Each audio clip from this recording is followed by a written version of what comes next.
Bonjour à tous et bienvenue dans ce nouveau numéro de cette année-là. Cette année-là, on va partir en 1983 cette fois-ci pour parler de... Je vous montre la couverture de ce magnifique numéro d'Éléments. L'État, pourquoi faire? Pour en discuter, j'ai autour de moi une équipe de choc. J'ai bien sûr notre ami Olivier François. Bonjour Olivier. Bonjour, très bien. Notre ami Christophe Maxime aussi, qui va nous faire... On parle tout à l'heure, mais Christophe va nous faire quelque chose. Bonjour. J'ai le plaisir d'avoir Daoud Borghezala. Bonjour Patrick. Bonjour Daoud. Et notre ami Rodolphe Carte, qui ont tous étudié ce numéro. Beaucoup n'étaient pas nés à cette époque-ci. Si vous étiez, qui était pas né Tout le monde était né en 83. Nous deux. Ah, d'accord. Alors nous, on avait 5 ans. On avait 5 ans, exactement. On ne lisait pas encore Éléments, mais... Moi, je ne dis pas, mais bon. Vous. Alors, en 1983, mon cher Christophe, il s'est passé plein de choses. Vous allez nous faire un petit résumé de cette année pour nos jeunes téléspectateurs. Il s'est passé beaucoup de choses, évidemment. Donc, moi, je vous fais mon petit panorama de 83. Juste pour revenir sur le concept de l'émission. Donc, cette année-là, nous nous attachons à un numéro, un ancien numéro d'Éléments d'une année précédente. Donc là, nous sommes pour ce numéro d'Éléments qui est le numéro 44, je crois. 44. 44. Oui. Excellent. C'est janvier-février 1983. D'ailleurs, j'encourage tout le monde à aller voir sur le site. On peut se le procurer. Oui, on peut se le procurer en PDF. Hein. La couverture est superbe. Mais déjà à l'époque, la couverture, même si c'est pas vous qui vous occupiez, n'était pas vous. Non, contrairement à maintenant, la couverture, le numéro est très beau et la couverture est tout à fait impressionnante. Alors nous sommes donc ce numéro début 83. Alors en 83, qu'est-ce qui se passe? Une petite fenêtre, un petit panorama. Alors en politique générale, on est en plein Reagan. C'est au moment où Reagan dénonce l'URSS comme l'empire du mal. C'est à l'époque où Margaret Thatcher revient en Argentine parader après les Malouines de la guerre de 82. Au Moyen-Orient, c'est le foutoir. Une fois n'est pas coutume, il y a la guerre Iran-Irak. Donc l'épisode militaire Iran-Irak, plusieurs millions de morts. Oui, bien sûr, avec des armements, peu importe. Le Liban, c'est pas beaucoup mieux, puisque au Liban, c'est la période à Beyrouth 83 des attentats contre les Français, mais c'est aussi à l'époque où Israël se retire de la zone sud, je ne sais plus, et qui occasionne une autre guerre interne entre les Druzes et les milices chrétiennes.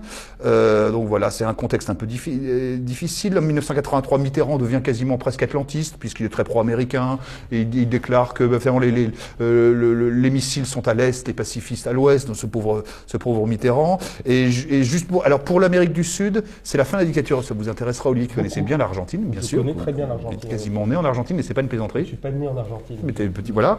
Et donc c'est Raúl Alfonsín, le radical Raúl Alfonsín, qui remplace en fait la dictature de Videla. Je l'ai rencontré d'ailleurs. Vous avez rencontré Raúl Alfonsín, je lui ai serré la main quand j'avais 7 ans. Et c'est bien possible. Voilà. C'est bien possible. Oui. Au salon de l'agriculture de Buenos Aires. C'est tout à fait. Je crois que ça n'est pas une plaisanterie. Pas du tout. En 86. Non, c'est vrai. Le pire, c'est que c'est vrai. Qui nous quitte en 83? Alors un peu de deuil de Funès, donc en 1983, mais Louise Buñuel et également Hergé.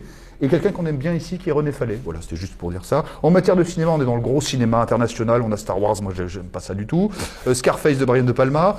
Il y a La Valse des Pantins de Scorsese. Fellini nous fait la Naveva. Les Monty Python, dont on parlait dans notre émission de numéro d'Éléments, c'est l'essence de la vie. En France, nous avons le charmant petit été meurtrier de Jean Becker.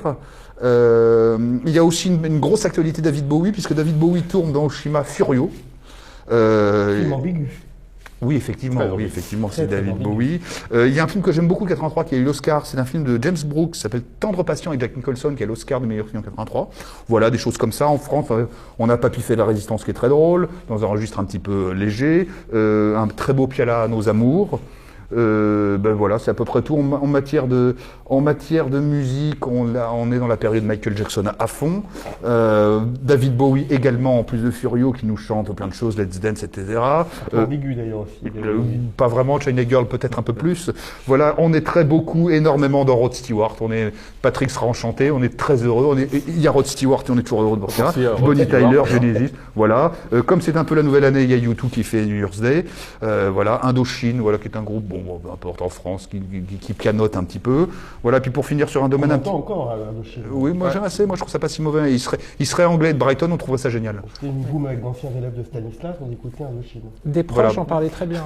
Après Raúl Alfonsín, voilà. Et juste pour finir sur une petite touche un petit peu plus sur les littéraires, c'est l'entrée de Léopold Sédar Senghor à l'Académie française, premier africain académicien français. Et puis il y a 2 livres de 83 que j'ai redécouvert. Il y a Femme de Solers, Philippe Solers qui nous a quittés cette année. C'est un très beau livre, Femmes de Philippe Solers. Et il y a aussi Jean-Baptiste Pouy qui nous parle de Spinoza et Hegel, mais je ne peux pas révéler le titre, il est trop grossier à l'antenne. Et juste pour terminer, le prix Goncourt est attribué à quelqu'un qui s'appelle Frédéric Tristan, que je connaissais mal, qui est un auteur très intéressant, qui est mort il n'y a pas longtemps. Et c'est un homme qui nous parle beaucoup de l'entre-deux-guerres. Donc Frédéric, peut-être un auteur à redécouvrir. Bon voilà, j'en ai fini. Très bien, merci Christophe pour cette année 83. Nous, on va s'intéresser effectivement, c'est une question que s'est posée Élément. L'État, pourquoi faire? Et alors c'est très marrant parce que, sachant que l'analyse sur l'État, la critique sur l'État, chacun a la même analyse à l'époque, que ce soit les socialistes, le marxisme ou les libéraux. C'est, comme dirait, le capitalisme souffre non pas trop de marché, mais de trop d'État, formule d'Henri Lepage, le célèbre essayiste du libéral français, alors que Lénine expliquait « Nous nous assignons comme but final la suppression de l'État ». Et en 1983, nous sommes en pleine révolution libérale régano-thatchérienne, et c'est bien la revue Élément qui défend le rôle de l'État. Élément va mettre le doigt sur une formule qui va prendre ensuite l'ampleur chez nos amis souverainistes, qui en 83 n'existent pas encore, le souverainisme n'existe pas. L'État, depuis 2 siècles, n'a cessé d'évoluer dans le sens de l'individualisme et de l'économisation. Comme on l'explique très bien Alain de Benoît dans son édito, on en arrive ainsi à la situation présente où l'État fait ce qu'il n'a pas à faire, sans faire ce pourquoi il est fait. Au lieu de diriger, en fixant l'objectif à atteindre, sans intervenir à tout moment, il ne cesse de multiplier les interventions et ne dirige pas. C'est un peu, vous qui êtes un peu souverainiste, Rodolphe, c'est exactement ça. Le rôle de l'État, il faudrait peut-être le redéfinir avant de redevenir souverainiste. Justement, j'ai été très agréablement surpris en lisant le dossier, parce que c'est vrai, comme vous l'avez très bien rappelé, à l'époque, on a une critique qui peut venir autant des marxistes sur la notion de dépérissement, comme de la critique de la part des libéraux. Vous avez très bien rappelé avec Christophe que c'est les années Reagan, Thatcher, ce genre de choses. Et c'est vrai que au final, au fur et à mesure des articles, on se rend compte que la lecture qu'en faisait à l'époque des auteurs comme Alain de Benoît, Guillaume Fay ou même Pierre Vial, qui fait un très bel article sur l'orléanisme et qui rentre en écho avec le macronisme, justement, même si là, ça serait plutôt, comme disait Marx, sous l'angle de la comédie par rapport à la tragédie. Et justement, il y a une vision, à mon avis, très pertinente. Aussi, il y a un article déjà sur la critique de l'État-providence. Là aussi, pareil, dernièrement, je lisais un article de Stephen Smith, l'homme qui a écrit La ruée vers l'Europe, donc le déplacement démographique de l'Afrique vers le Nord, et qui montrait très bien qu'aujourd'hui, le dilemme des sociétés en Europe de l'Ouest, c'est un trilemme en fait. C'est cette, alliance d'une immigration de masse, d'une culture individualiste, mais aussi de cet État-providence qui aujourd'hui va abreuver toute une flopée justement de primo-arrivants pour qu'ils passent dans une économie de consommation. Donc là, on voit bien que même sur ce point-là, Élément est en avance. Et comme vous l'avez très bien dit, après il y a des critiques et il y a entre guillemets une lecture qu'on connaît bien, qui est celle justement du mésilienne avec l'État, avec la tripartition souveraine, productive et religieuse et guerrière. Donc là, on retombe sur les bases de la nouvelle droite, mais par contre, oui, j'ai été assez interloqué ou en tout cas surpris par la prescience sur beaucoup de sujets. Par exemple, là aussi, on peut être un peu surpris. Guillaume Fay et Alain de Benoît vont se faire les défenseurs d'un État souverain et protecteur. Et aujourd'hui, ce qui est très intéressant, on sent qu'il y a vraiment une attente. Le peuple, justement, ou les peuples nationaux ne veulent plus forcément d'un État-providence, mais ils veulent d'un État protecteur qui les défende sur le point de vue de la sécurité, avec notamment l'invasion migratoire, mais aussi d'un point de vue, j'ai envie de dire, financier, par rapport aux délocalisations, ce genre de choses. Donc oui, c'est un dossier, à mon avis, très pertinent et qu'il faut relire. Oui, moi, pour rebondir sur ce que dit notre ami Rodolphe, c'est qu'en lisant le dossier, j'ai été étonné à quel point il y avait une prescience, et notamment des thèmes qui vont être traités par un certain nombre de sociologues dans les années 90 ou de critiques sociaux. Je pense par exemple à un essai qui était paru, je crois, fin des années 90, qui s'appelait Big Mother, où je crois que c'est Schneider, Michel Schneider qui avait écrit ce livre, qui m'avait marqué parce qu'il montrait que justement cet État devenant de moins en moins souverain, mais devenait de plus en plus protecteur, mais au pire sens du terme, en s'immisçant, et maternel, avec tout ce que ce terme peut avoir d'un peu étouffant. On l'a vu pendant le Covid, on le voit dans la manière dont aujourd'hui l'État se sent obligé, notamment à l'école, d'éduquer les citoyens pour qu'ils deviennent de bons wokistes, de bons humanistes, qui ne soient pas homophobes. En fait, il intervient de plus en plus dans la vie quotidienne des Dans la Français. vie quotidienne, dans la vie privée, dans leur conception du monde, en imposant, mais ça c'est une vieille tradition républicaine, hein, toujours avec cette idée qu'il faudrait émanciper les gens pour créer un homme nouveau. Et ça, c'est quand même malgré tout une certaine tradition française. Et dans le dossier, le dossier d'éléments, on voit qu'il y a cette préscience aussi. On l'a traité aussi par la suite sur la question de la gouvernance. On n'a plus un État souverain, mais on a un État pris dans les raies de la gouvernance, quoi. Et ça, j'ai trouvé ça tout à fait passionnant. Et encore une fois, lançons des fleurs à notre revue. Élément a été prescient. Daoud, on a presque l'impression que, à l'époque, Alain de Benoît disait que on fonde la contestation de l'État, que ce soit les libéraux ou les socialistes, on débouche sur de l'étatisme, du totalitarisme. On est presque au niveau d'un gouvernement à la Macron aujourd'hui. C'est-à-dire que oui, en lisant ce dossier, je me suis dit, tiens, en 83, on était un peu à la croisée des chemins, la fin d'un monde qui s'annonçait, on voyait bien que la guerre froide allait terminer. Il y a tout un article de Guillaume Fay, qui est une critique économique du réganisme, voilà, dont il annonçait la défaite. Et oui, finalement, Mitterrand et bientôt Fabius allaient mettre en place une sorte de socialisme patronal au pouvoir. Et pour reprendre vos réflexions sur l'État, il y a quelque temps, en regardant sans le son peut-être, de temps en temps par intermittence en mettant le son, la conférence de presse de notre président, finalement je me suis dit qu'on était arrivé à un modèle tribal africain, c'est-à-dire que chez Pierre Clastres, dans ses études anthropologiques, qui montrent que dans les sociétés dites primitives, la chefferie et le pouvoir sont des lieux complètement dissociés, c'est-à-dire qu'on va désigner un chef qui n'a aucun pouvoir et qui va passer sa journée à déblatérer, sans avoir aucune influence sur le réel, en fait. Il parle dans une espèce de logorée incessante. Et finalement, le chef a une sorte de lieu vide qui sert à désacraliser le lieu du pouvoir. Et bien là, on l'a aussi, à la faveur de pouvoirs supranationaux, l'impuissance du politique. On a un président qui nous explique qu'il faut faire une demi-heure de sport par jour. Et un pouvoir politique qui est un foutu de pacifier ne serait-ce que les centres de nos villes, sans parler des banlieues. On parle, dans l'article Alain de Benoît, Guillaume Fay parle de l'ère des managers qui est posée comme alternative à celle des Césars et censée faire de l'État le planificateur du bonheur public. Ça, je trouve que c'est remarquable. Et alors, je veux bien parler aussi, il faudra qu'on parle de l'article de Pierre Vial, oui, excellent, on va en parler. Sur l'orléanisme, parce que 83, c'est aussi le moment où, à travers justement des gens qui viennent de la deuxième gauche, on se met à retrouver l'œuvre de Tocqueville, parce qu'on oublie aujourd'hui, Tocqueville est considéré comme un classique, mais dans les années 70, au fond, en dehors de Raymond Aron et de Julien Freund, personne ne parlait de Tocqueville. Et Tocqueville, moi, il se trouve que j'ai lu il y a quelques années ses souvenirs, et qui sont tout à fait passionnants, alors qui concernent vraiment le 1848, mais où il parle de la monarchie de Juillet. Et il décrit l'arrivée au pouvoir de Louis-Philippe en disant, voilà, ce roi bourgeois, ce roi citoyen a été entouré d'hommes d'affaires, de gens qui voulaient transformer le pays en entreprise privée, en quelque sorte, en banque. Et c'est étonnant de voir d'ailleurs que Tocqueville, dans ce livre, dans ses souvenirs, que je recommande, hein, c'est en folio, quand il décrit Louis-Philippe, il décrit Emmanuel Macron. Enfin, il décrit une certaine manière de faire de la politique où, au fond, les intérêts privés, l'addition de ces intérêts privés remplace le bien commun. Et ça, j'ai trouvé tout ça tout à fait passionnant. Et sur les managers, c'est très vrai. Ça commence d'ailleurs un petit peu sous Giscard d'Estaing, hein, puisqu'on parle toujours. Oui, parce que Pierre Vial oui, d'ailleurs, il en parle. reprend cette phrase de Giscard qui disait être un bon gestionnaire de la France, qu'il entendait être un bon gestionnaire de la France. Ou même la nouvelle société de Chaban-Delmas et Jacques Delors. Oui, dans le même principe.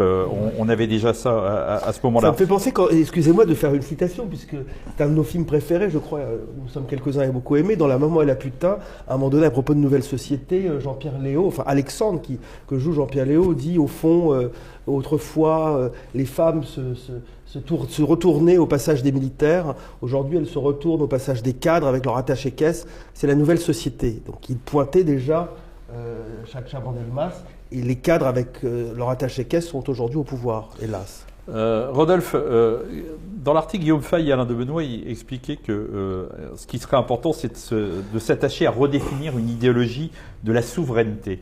Car si aujourd'hui les souverainistes sont pour un Frexit ou le Brexit anglais, cela ne changerait strictement rien si l'administration européenne était changée par l'administration française ou l'administration anglaise. En fait, c'est le retour de l'État. Redéfinir ce qu'est un État, c'est peut-être la chose la plus importante en premier. Oui, mais justement, quand Olivier évoque cette monarchie de juillet, il y a un livre qui est assez intéressant que j'ai lu dernièrement, qui est le livre du fils d'Emmanuel Todd, David Todd, sur l'identité économique de la France.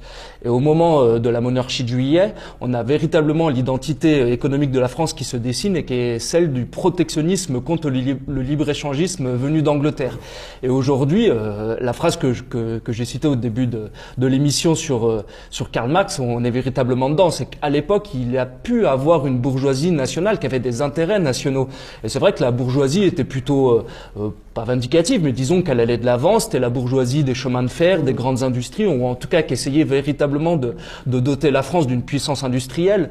Même de l'autre côté du Rhin, on avait des penseurs comme Friedrich List, des penseurs du protectionnisme qui vont considérer, et on a l'unification italienne avec le Risorgimento, on a la fameuse création d'un bloc historique entre la bourgeoisie lombarde et les grands propriétaires du Sud. Donc à l'époque, on avait véritablement des bourgeoisies qui étaient attachées, ou en tout cas, bon, c'était des intérêts matériels bien évidemment, mais qui étaient attachées à leur nation. Aujourd'hui, j'ai envie de dire, le pire dans le macronisme, c'est qu'en plus cette bourgeoisie, elle est apatride, et ses intérêts ne sont plus attachés à leur pays. Il y a une expression marxiste pour le coup qui est assez pertinente, qui est la notion de bourgeoisie comme Prador, qui a été beaucoup utilisée notamment en Amérique du Sud ou même en Chine par exemple. Et aujourd'hui, on est véritablement dedans, c'est qu'on peut même, on est dans un moment, à mon avis, qui est avec des parallèles au moment de la monarchie de juillet qui sont assez intéressants. Mais par contre, j'ai envie de dire que c'est encore pire. Et par contre, comme l'a dit Olivier, la monarchie de juillet débouche sur le réveil des peuples. Il ne faut pas trop idéaliser cette bourgeoisie nationale. Voilà. Oui, non, mais bien sûr. Elle voulait déjà se servir de l'État comme d'un instrument d'enrichissement. Mais disons que bon, elle était quand même largement plus estimable que la nôtre. Oui, et par contre, comme vous l'avez très bien dit Olivier, en 1848, il y a la révolution des nations.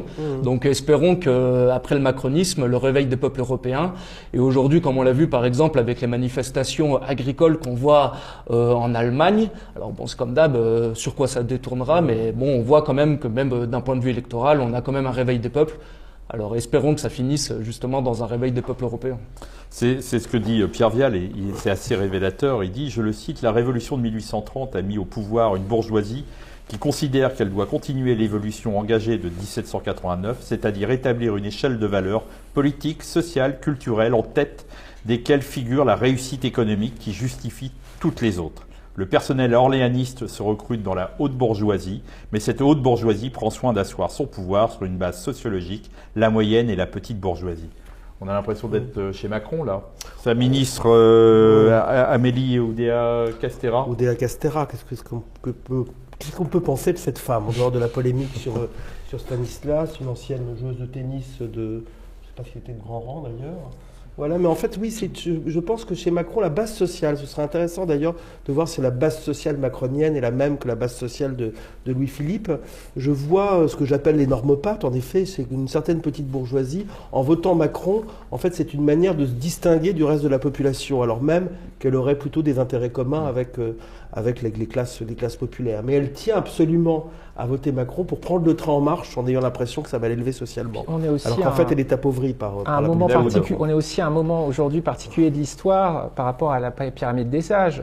C'est-à-dire que les baby-boomers sont devenus des papy-boomers, qui est la base de l'électorat de Macron. Je ne me souviens plus des chiffres exacts, mais on est à plus de 40%. Enfin, voilà, la base électorale du macronisme est très vieillissante. Alors, à plus d'un titre, on peut le caractériser par le parti de la peur. Pendant le Covid, pour des raisons épidémiologiques évidentes. Face à Marine Le Pen, à chaque fois, la peur de perdre vos acquis sociaux, économiques, le grand danger fasciste ou le grand danger socialisant. Donc là aussi, je ne sais pas si dans l'histoire de France, il y a eu un moment où la bascule démographique était aussi accentuée, il me semble que non, est aussi déséquilibré à une époque où les gens ne font plus d'enfants et notre population vieillit. Ouais, et puis, comment on pourrait le dire, une baisse aussi. Moi, je suis très, très marqué. Et on le retrouve d'ailleurs dans la littérature du 19e siècle, quand la bêtise est un grand sujet flaubertien. Et quand il décrit cette bourgeoisie pseudo-voltairienne d'ailleurs, parce qu'elle n'a retenu de Voltaire que quelques clichés, quelques slogans.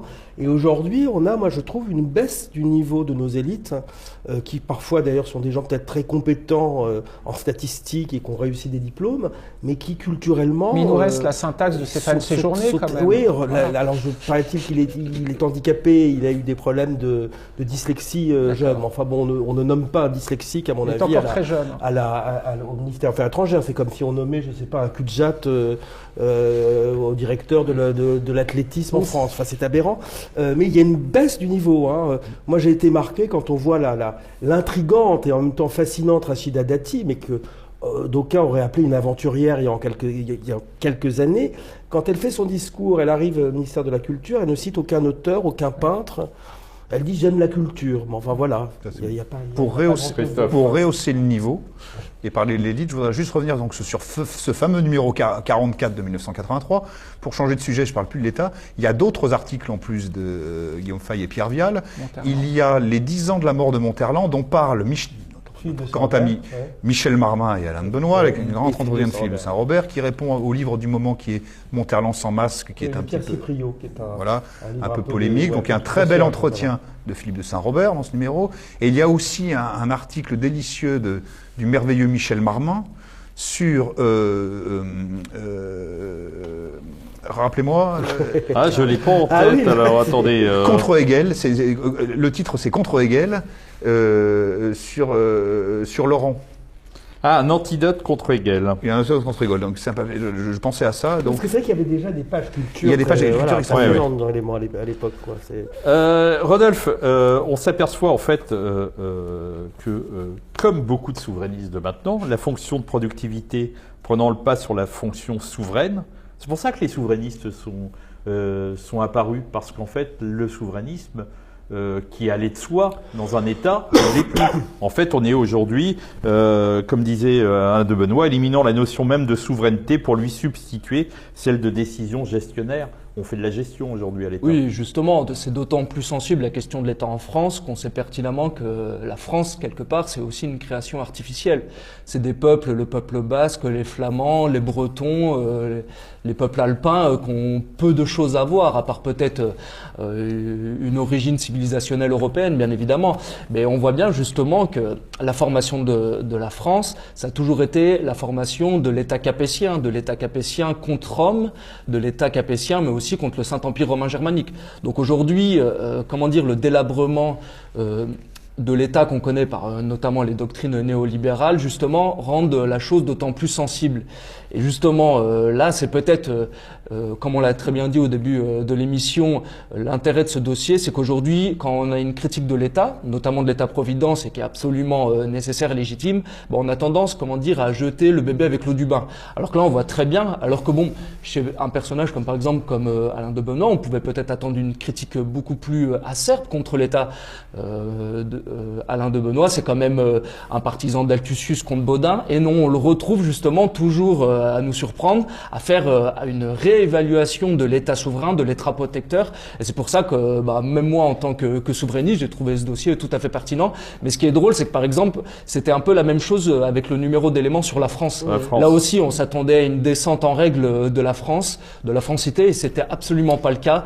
Et justement, il y avait déjà à l'époque un article de Pierre Vial, je m'en souviens, qui était très intéressant sur le sujet. Pour ajouter à ce que tu dis, je pense sur le souverainisme, si les souverainistes que j'ai un peu fréquentés ont eu tendance dans les années 90, face au traité européen, à travailler sur le juridique et sur le terrain juridique, et à ne pas donner de substance, on va dire, culturelle et philosophique à la question de la souveraineté. Quand on entend Asselineau, au bout d'à peine 2 minutes, on a envie de passer à autre chose, parce que ce n'est pas suffisant. Parce que le paradoxe, c'est que cet État européen, ce système européen, il n'a pas repris le pouvoir de l'État tel qu'il existait avant. Il n'est pas protecteur, il n'a pas d'armée, il n'a pas de police, il n'a rien. Et puis on est dans la même aporie dans les deux cas, c'est-à-dire qu'on envisage l'État ou la fonction supranationale comme un contenant sans contenu. C'est une espèce de patriotisme constitutionnel d'Habermas à l'échelle européenne, qu'on retrouve aussi chez les républicains les plus abstraits, déracinés,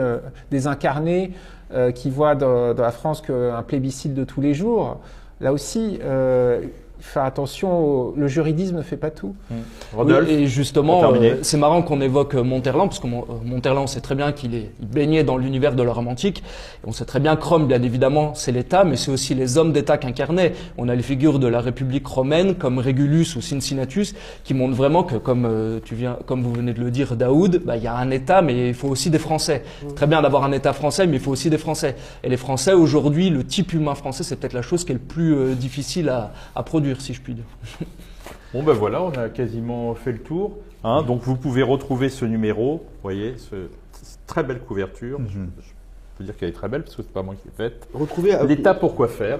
PDF. En PDF, on peut le retrouver en PDF. Et vous avez, alors pour toutes les gens qui sont entre la guerre, entre Guillaume Faye et Alain de Benoît, et ben là vous avez 2 grands articles qui sont signés par Alain de Benoît et Guillaume Faye. C'est rare et c'est précieux et c'est dans les archives d'Éléments.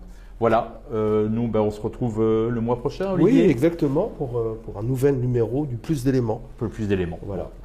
Bonsoir, au revoir, bonjour. Bonjour chez vous. Cher ami. Bonjour chez vous.